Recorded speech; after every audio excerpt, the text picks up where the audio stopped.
Your Majesty, the reports confirm stability. Explain this circle's significance. It represents the Earth's circumference, Your Majesty, and its relation to the square? The far north holds secrets we must unveil. Snowfalls, mirroring our vast unknown realms. This map is vital for your journey. I will safeguard it, Your Majesty. Go with my blessing.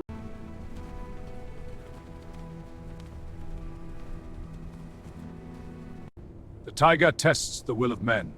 Press on. The snow is deep, but we will endure. This details Siberian Qing's properties from our Emperor's archives. We have our own remedies to share. My lord, we have found it! The ice route glows! The expedition has sent them something remarkable. We've let the night at once. In witness whereof I sign this treaty. A fresh fumer as to a fine harvest for our apothecary. My son, these maps reveal the new northern Anna's future. Infusal from the Andes remedy and the realm.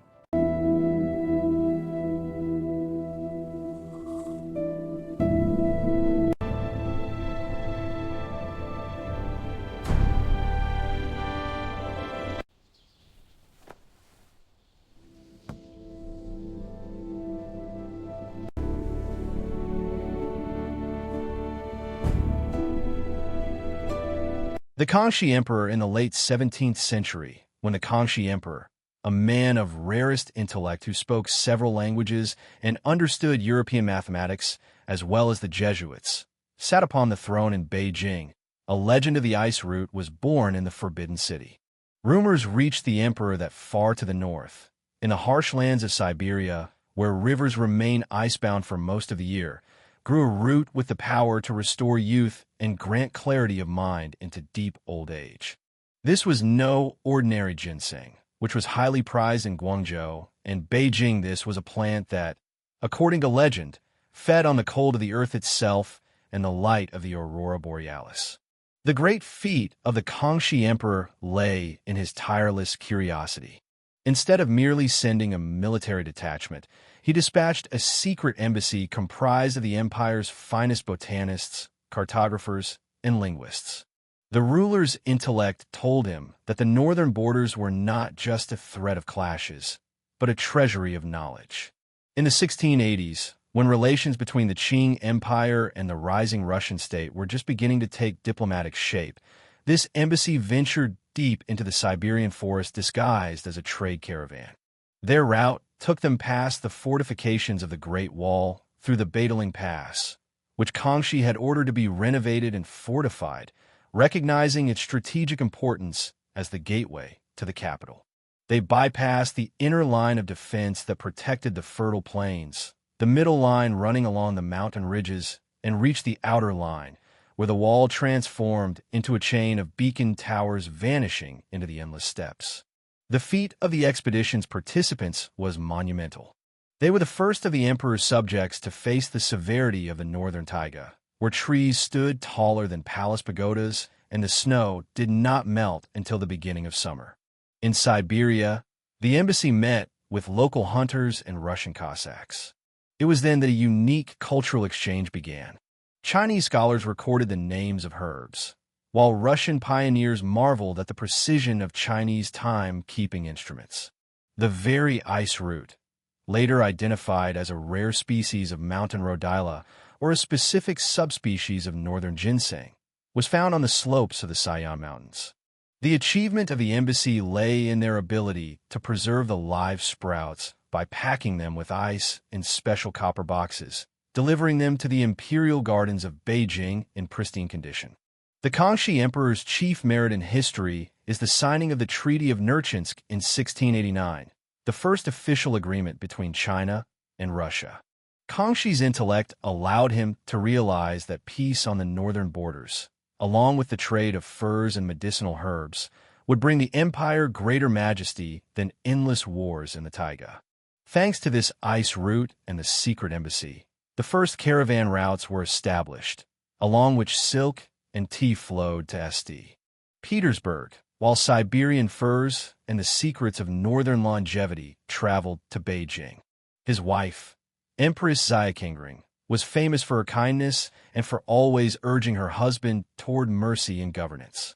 She personally oversaw the creation of an apothecary garden in the summer palace, where they attempted to acclimatize the plants brought from Siberia. Her own feat was caring for the health of the imperial family. She believed that a ruler's strength lay in harmony with the nature of all the lands they ruled.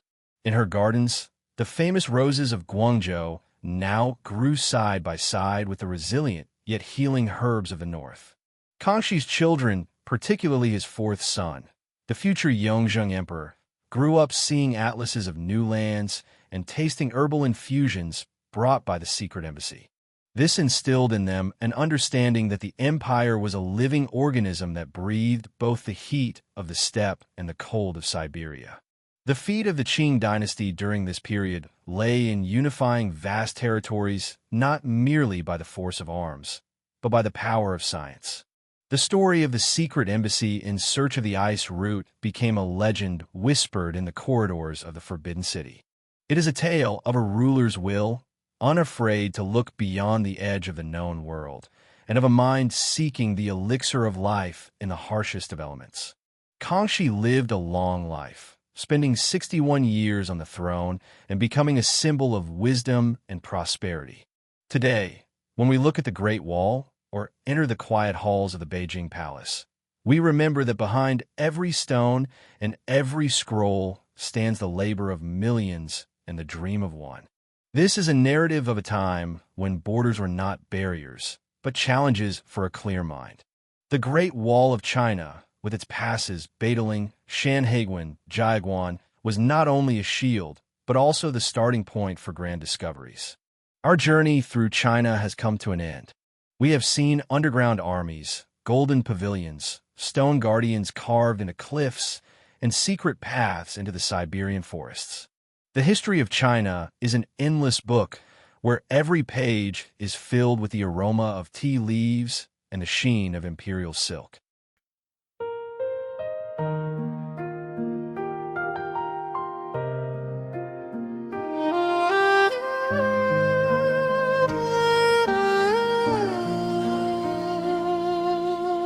山坡上的一朵花，轻轻捧醒了风，露水落在叶肩上，像谁的眼睛亮着梦。小溪绕过石头走，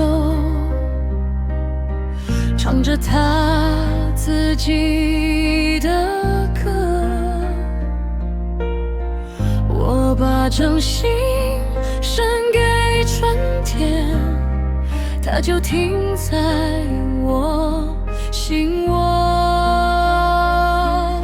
你看那片云慢慢靠近山，所有沉默的颜色都开始发光，花开山河，花开山河，你在我心里开着，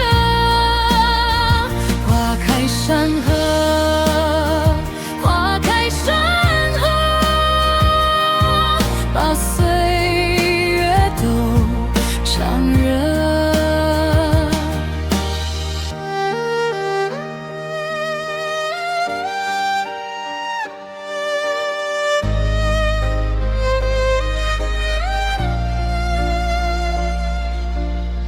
竹影落在青砖墙，一寸一寸漫漫长。黄昏把炊烟包起了，绕过路转回家乡。鸟儿飞过老桉树，停在晚风的肩上，我听见你吐声。有新的名字在生长。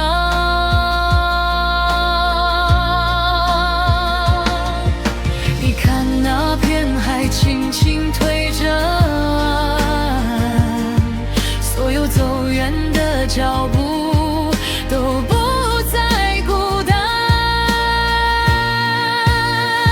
花开山河，花开山河，你在我心里开着。花开山河，花开山河，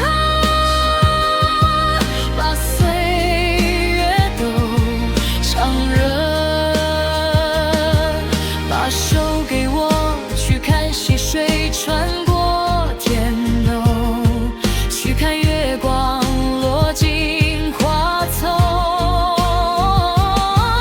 不问明天会有几次风，只要这一刻春色正浓，只要这一刻，你我都懂。花开山河，花开山河，你在我心里开着。花开山河，花开山河，把岁月都唱热。花开山河，花开山河，一路开到远方，你难遮。